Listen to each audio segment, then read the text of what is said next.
Let me tell you that that thing that you are desperately searching, the perfect body, fame, success, more money, it's not exactly what you want.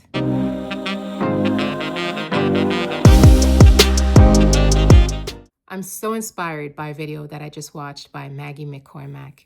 And I also have spent over 30 years trying to figure this out. And in the next 10 minutes, I will save you decades of frustration, time, and suffering. So here's the truth.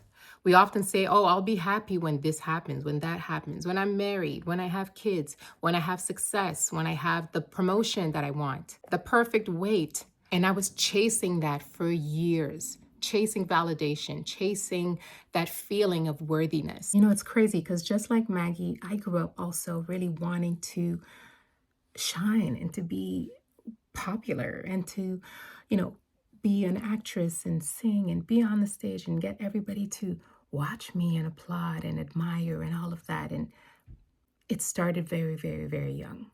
I was winning medals. I was always the first person to be picked in a play. I was singing every Sunday at church. I was part of a band. We traveled the world. We opened up for some of the biggest gospel artists. And yet all these accomplishments never fulfilled me all the way.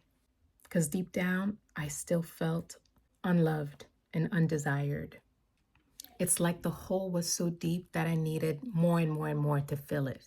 So even some of the success that I was experiencing wasn't enough to almost quench this thirst, this hunger for more. So you could be an artist, you could be a creative, desperately wanting that validation. And I'm telling you, it's not enough to try and get accolades, to try and win medals, to try and get on the top of the list of whatever it is that you think the ultimate goal is.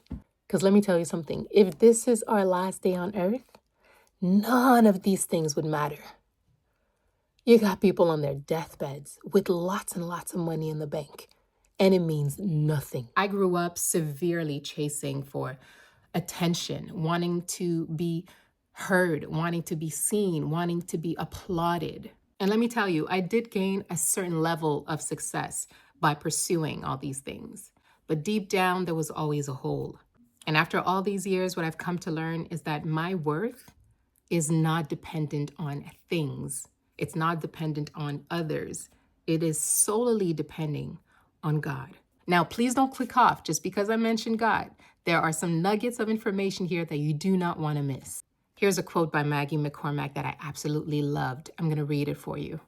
You want to know what true freedom looks like when something that used to scare you doesn't scare you anymore.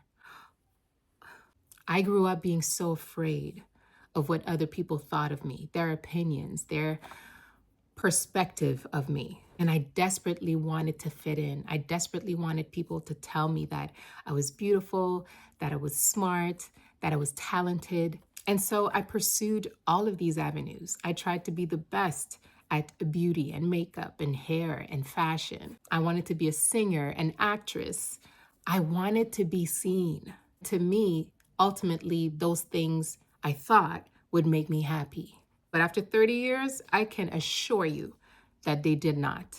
For a moment, you can get a glimpse of happiness or of joy when you get a certain level of attention. Going viral on the internet, I've done that. Making lots of money, I've done that. Getting on big screens and big stages, I've done that. At the end of the day, my true value was not found in all these things. But I'm at a point where I'm investing into the things that actually genuinely scare me.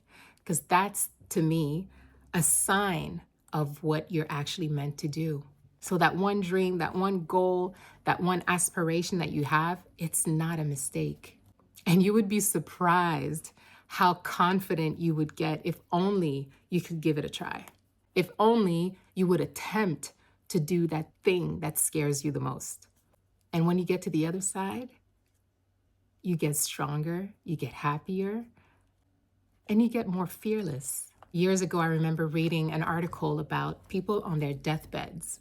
And the journalist asked them, what's the one thing that you regret the most in life? And the overwhelming majority of people answered that they regretted not doing the thing that they dreamed to do because of people's opinions. Now, if you don't take anything away from this video, remember this.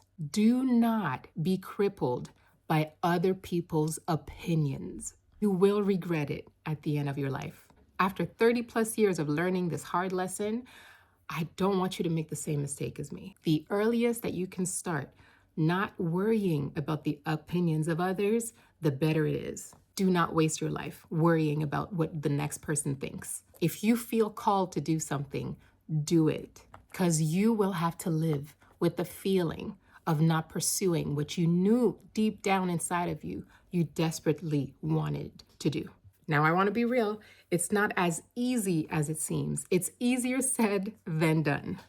But again, once you get it started, once you even start planning towards that big dream, you become more and more courageous, more and more fearless, and you get the energy and the strength to actually get it done. Now, let's take it back to God real quick, because He's the ultimate creator. He gives the creativity, and partnering with God is the ultimate project. You are guaranteed happiness at the end. You are guaranteed freedom. You are guaranteed joy and fulfillment when you work with the Lord. So again, do not waste your life. Do that thing that scares you the most, as I am doing, putting myself out there, pursuing my goals to be a full-time content creator, something that I've wanted for years. But when you get started, it gets easier. Don't waste your life. Do not waste your life worrying about what other people think, worrying about what's someone's opinion of what your dream is, what you're really, really inspired and called to do, the thing that you can't shake off. There's a movie that I remember watching, Sister Act 2, when Whoopi Goldberg asked Lauryn Hill, those are their real names, not the character names, but when Whoopi asked Lauryn, what's that one thing that you can't shake when you wake up first thing in the morning? And for her, it was singing. She's like, if you can't shake off having to sing first thing in the morning, then that's what you're meant to do. So think about it. When you get up first thing in the morning, what's the first thought that comes to mind? What's the first thing that you would do in a heartbeat? You would do for free? It's in you for a reason. And each of us have that kind of gift, that kind of blessing, that kind of special idea that is unique to us for a reason. So ultimately, what I've come to realize is what I prioritize now is my health, the people in my life, and ultimately my purpose.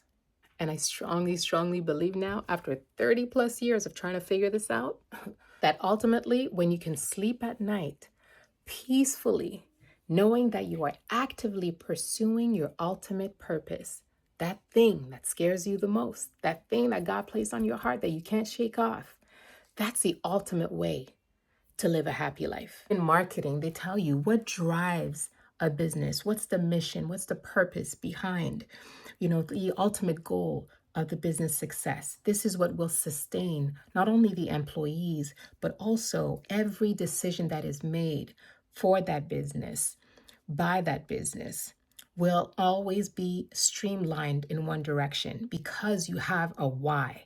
What is your why? What is my why? So do not waste your life doing things, pursuing things, worrying about things that are not aligned with your why. Why do you want to live? What makes you tick?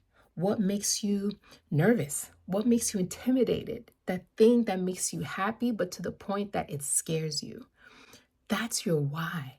WHY, all caps, whatever that is. Because when I'm speaking these words, I know something is moving in your spirit. Something is moving in that chest.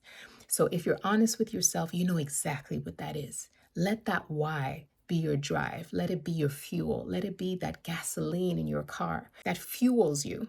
If you have to print it on a piece of paper and put it on the mirror that you look at every morning, on the wall that you stare at before you go to bed, on your ceiling if you have to, so that you look at it and you're reminded of it every time you go to bed at night. Do it, whatever it takes, so that you do not waste one more single second of your life doing anything else other than your purpose, your ultimate why. So please make sure you're subscribed, like this video, and please comment below. What is it that you took away from this video? And also, if there's something that you'd like prayer for, also comment it below. I'll see you tomorrow.